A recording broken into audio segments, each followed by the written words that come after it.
Good morning from the side wherever you are. Thank you for getting connected. This is Gwira Gwira Podcast, YouTube, Gwira Gwira Media, Facebook.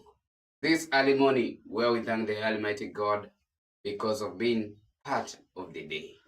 May we work together to make this live show a successful. I'm your host, Jina Kubwa, Jina Dogo. Nice Junior, sauti ya nyikani, the deepest voice in the coastal region. With my co-host. Oh yes, a very good morning to our viewers from wherever you're watching us.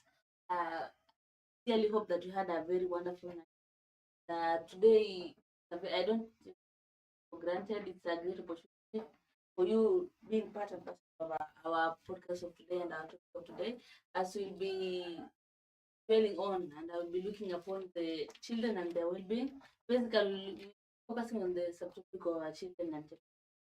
Please be with us through this time as we're going to dwelling even further into the topic, and we hope that you'll get to learn as parents, as children there. I'm your host. So yesterday, patient on the innovation, where we were able to tackle mostly concerning AI, artificial intelligence, where we were able to look deep into it and see how it has changed, how it has shaped the world of today in the 21st century. Now today we are talking about children and technology. Remember, most of the children are back at home for the December holiday, and they are back at home. And remember, technology has been one of their form from morning to night. They are on the technology. So today we are talking about these children and technology. So when you just hear the pronunciation of children and technology, what comes in your mind? What drives in your mind? What rings in your mind?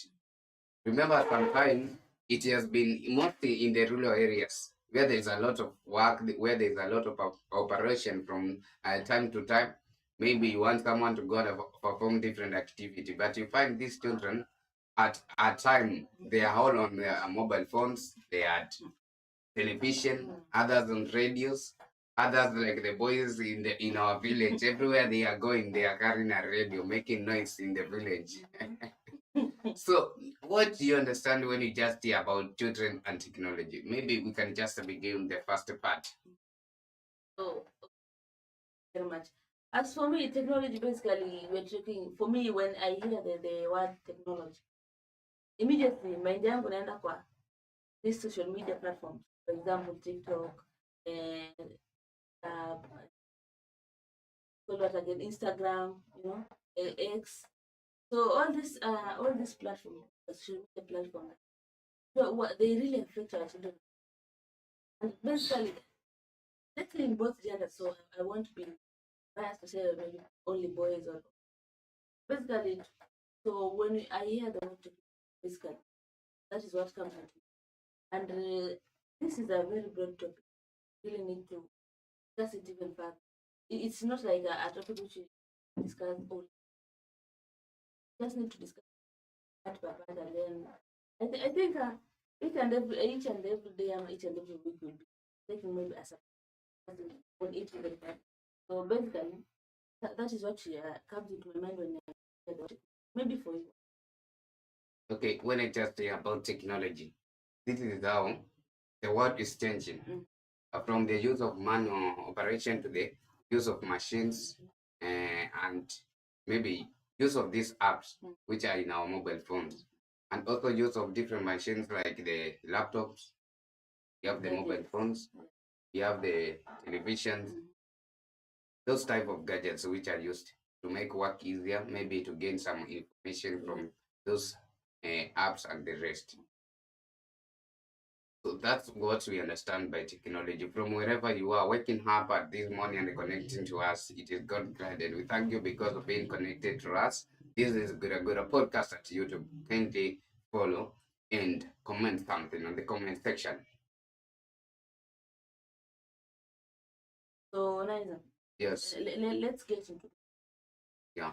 And maybe as for you, the sahii tunakaa katika ulimwengu wa utandawazi, as you have said, affected. Yeah. So as for you, or as per the experience or the stories you have had. What do you think? What do you think? The kind of what sort of shift we raising up in this technological era? So these children we are raising at this technological era, these are children, every time they want to get connected to the world, they want to get connected to what is happening, not only in their country, not only in their village, but also internationally. They want to get information. Trump, what has Trump said? What is happening in Israel? What is happening in Madagascar? And what is happening in different continents in the world? So they want every time they are on the technology, they want to find out. There's a fight in a different country. What led to this fight? There's mandamano in a certain country. What led to this mandamano? So they are connected to the technology from different countries to get some information. Also, communication. They can be able to communicate to someone who is in USA through the use of this technology. They can meet different friends on social media. Even if they don't meet physically, they meet in the social media and make different friends. So one-on-one, let's just begin about what sort of children with the use of technology make. So when we talk about digital literacy and technology survey, so we are talking about children becoming navigation and digital environment a necessary skill in the modern world. This is a skill where children are getting information from different technologies, different apps, from our laptops, from our mobile phones, telephone gadgets. They are getting information from that part. I have just previously mentioned that they want to get connected to be connected to the world. Example, if they want to perform a different business, how can it be performed? Mpaka unapata mtoto anaangalia kitu kwa simu na anaenda naambia mamake, mam, hii ndio dress yenye nataka, hii ndio kiatu yenye nataka. That's the type of things. Another thing is about creative and problem solving.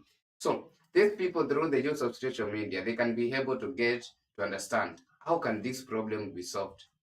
You may find some of the time they don't need friends, they don't need guiders and advisors, so that they can teach them how they are going to solve a certain problem. But they can just go to the by use of technology, they can just go to the social media, maybe Google, paste whatever they want, the information, the answer is brought to them, then they be able to understand this is how we are supposed to solve this problem. Another one is about globally connected, as I have just said. You can be able to connect with someone who is in USA through the use of social media. Just imagine in a place where you are in Kenya and your friend who migrated to USA, who migrated to another country like Israel. You cannot be able to communicate for that person and you don't know when this person will come back. Maybe that person may get some life challenges in that place. And without the use of communication, this person can suffer. But when there's communication, you can be able to person facing, and then you can be in a position to help this person. We are connected globally to that person, and also you can be able to understand how things work in that country, apart from your country which you are living. Maybe you can be able to advance your living standards because of communicating globally to another person. Thank you. Yes, thank you very much. And we are always told that Aquin has to. So as much as there are the benefits of children being in this technology has brought into their lives, there's also the other side, the negative side. Yeah. So, for example, vulnerability, children are becoming vulnerable and the mental health issues. So basically, una find that most children, almost 70% in this one. So una find mtoto anaingia pale TikTok, anaingia pale Instagram, naona vile Diamond ana flex pesa, vile akina Harmonize, vile Diana B ya tajiri ana flex mado pale. Yeah. So mtoto na the child anaona okay, kumbe pesa inawezekana kupatikana, but sasa naona sasa kuna ile anataka ile instant gratification, anataka ile pesa ipate kiurahisi. Unapata sasa anasema payment itakuwa kama payment. Sasa unaona sasa, so unaona hiyo issue, anaanza kukaa na stress. Mtoto mdogo unaanza kubeba stress za mtu wa 70 years, mtu wa 60. So hiyo in my opinion, it has really contributed and also the issue of instant gratification. And there's also the part of sedentary. Sedentary hii ni ile ambayo the child anakaa tu kwa nyumba tu, anakaa tu mahali pamoja kwa nyumba, kwa social media 24/7, ama tuseme anatumia many hours, long hours kwa social media. But sasa instead of yeye kwenda kutembea na my friends, kuongea na my friends, at least apate kama 1 2 3 4, anakaa tu mahali pamoja. So unapata hata it affect the health. Unapata unajua pia kukaa sana inaweza kufanya ukae na obesity. Yeah. Unaambiwa kidogo tembea bana, tembea for a distance at least mwili changamke. Yeah. Those sijasema msikuwe personal. By the way, I walk a lot. True. Yeah, hii ni sometimes hadi kuja hapa studio umetembea. Hii ni mili tulizaliwa nayo. So you find that so hiyo pia ni that is also and then there's an issue of prone to social difficulties. So unapata mtoto prone to social difficulties, the child too anakaa connected into social media. Anajua I have a friend mwenye tuna connect na yeye, maybe yuko mbali. But sasa wewe tu you only relate ama communicate with this person on social media. You are not building the social skills, like amwezi patana face to face, like social skills ile ujue unafanya which kind of words am I supposed to use, how am I supposed to like to communicate with this person now. So that is the negative part of technology and its impact on the children's lives.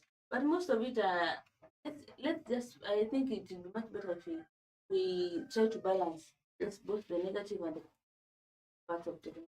And I think this will really have a great impact to the children's lives, and also parents can also know how to deal with their children. Sio tu mtoto akiomba simu, mami naomba simu, mnyacho maybe anataka tu kucheza game. So as a parent tunafaa tu kumwambia like napata simu only for 30 minutes, cheza game then unarudi. Tu unampatia mtoto ati mimi unaenda kazini alafu unaachia mtoto simu the whole day, mtoto hapo ajui hata kusocialize na watu, ajui hata and without any further time, let's dwell on another question.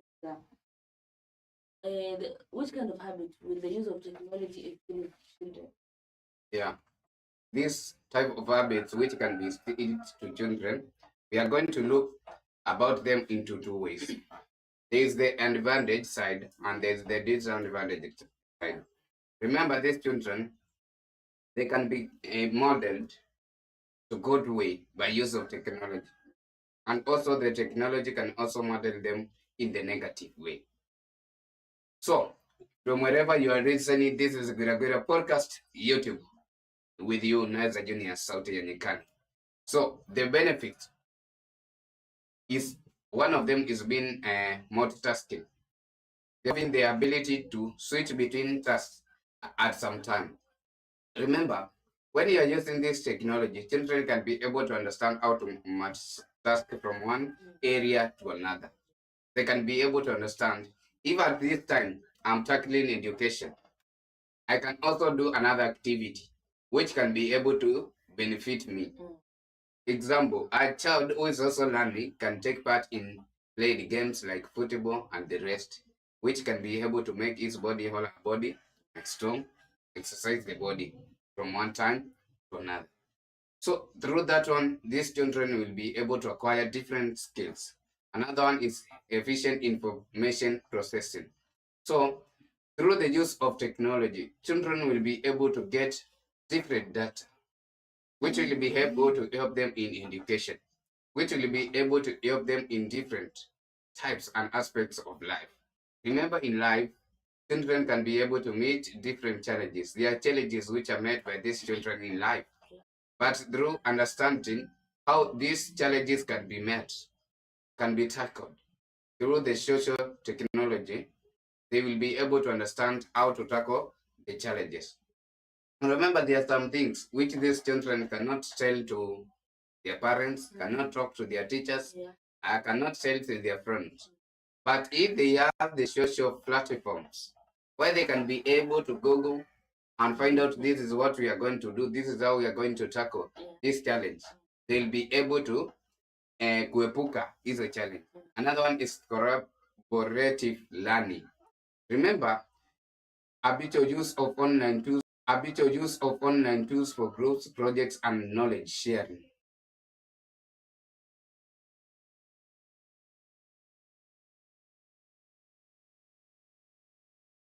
Some of them who you met and others whom you never met. So if you never met these people, you can be able to form some groups, and these groups can be able to foster advancement in your brain, where you understand the different things. You're making like group discussion about a certain topic.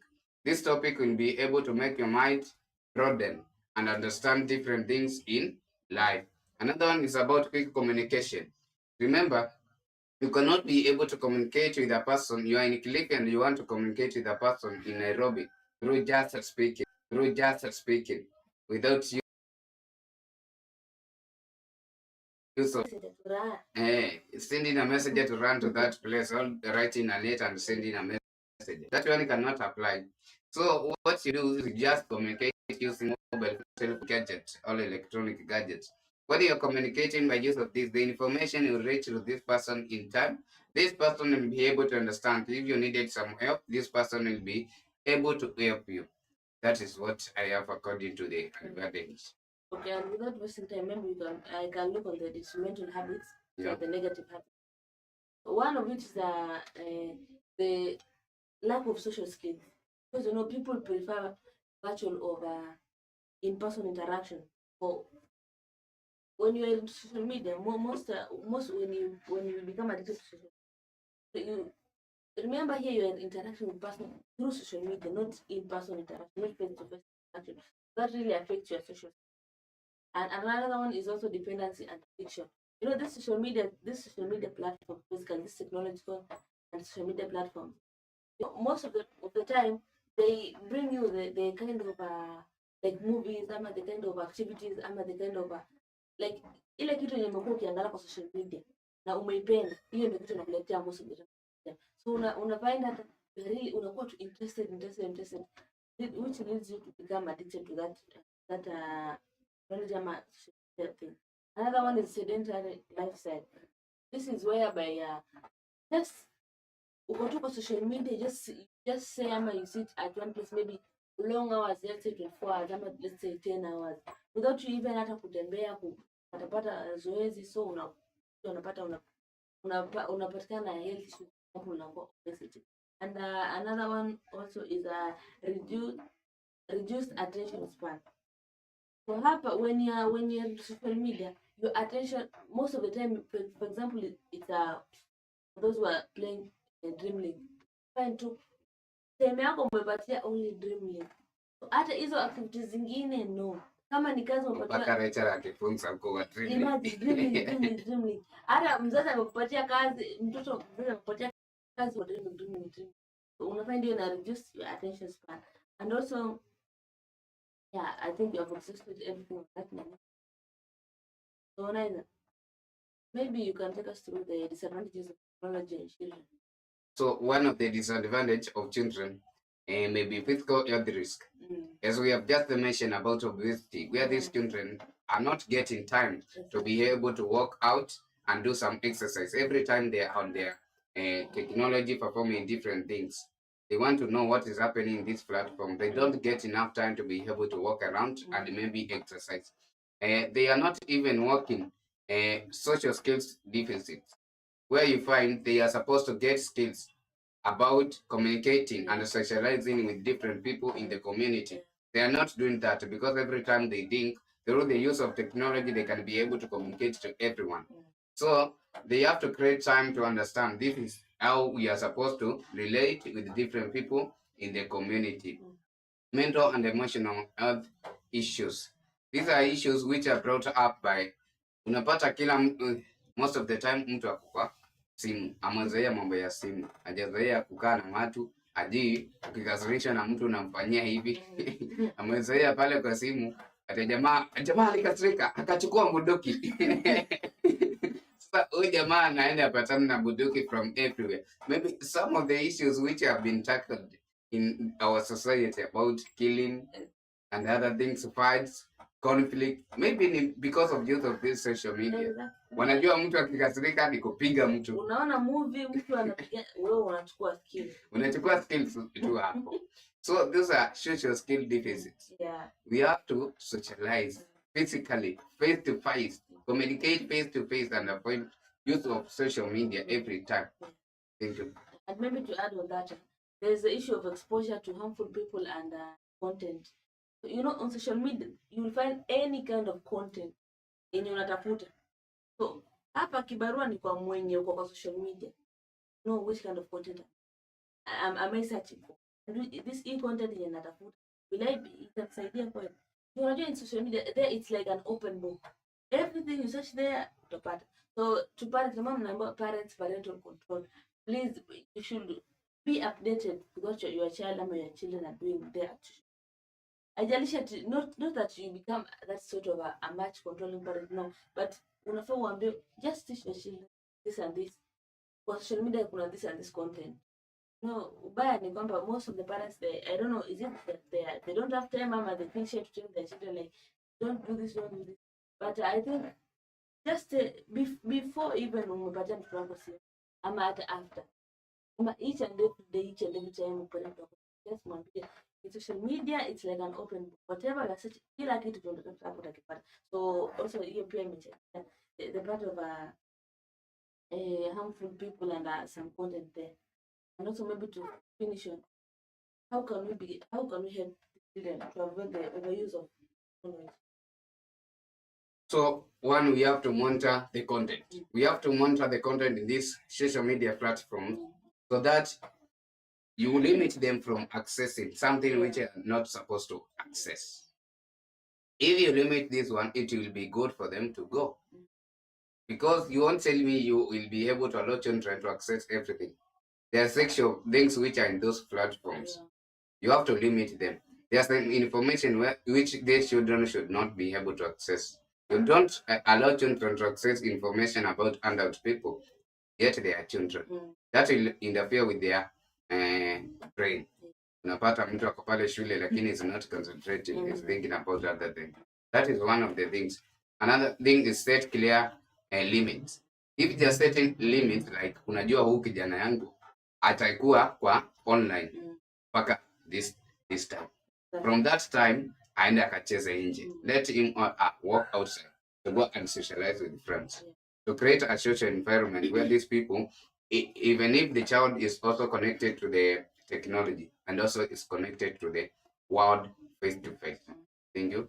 And also maybe to add on, there's an issue of you can, as parents, you can encourage alternative activities. For example, basically most parents wako free on weekends. Unapata mzazi, you can encourage alternative activities. For example, unaenda huko nje out, you go for outing.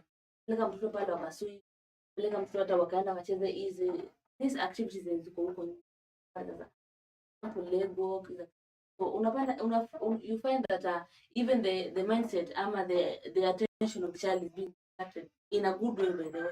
So through hiyo kuplay na wengine, hata kuplay na mtu wengine ama hata wewe kutumia chance yako ama time yako na mtoto. Even sometimes mtoto ana open up like, daddy, mommy, it's this and this. Like unajua most of the time watoto wanaogopa ku open up to their parents, so they don't even give time to it. I think by encouraging alternative activities, for example, swimming, for example, outdoor play, sports, it also helps to the attention of the children. And also maybe to finish, you can also encourage to talk openly about online safety and behavior. As parents, please educate your children. As I had said earlier, online, this technology and social media platforms, they are like an open book. Whatever content una search hapo, you'll find it. So as a parent, before giving phone to your child, ama before even allow access to the phone, please educate him or her that in social media there's this and this and when you go there, make sure you search. When you go there, I advise you to do this and this, search this and this content.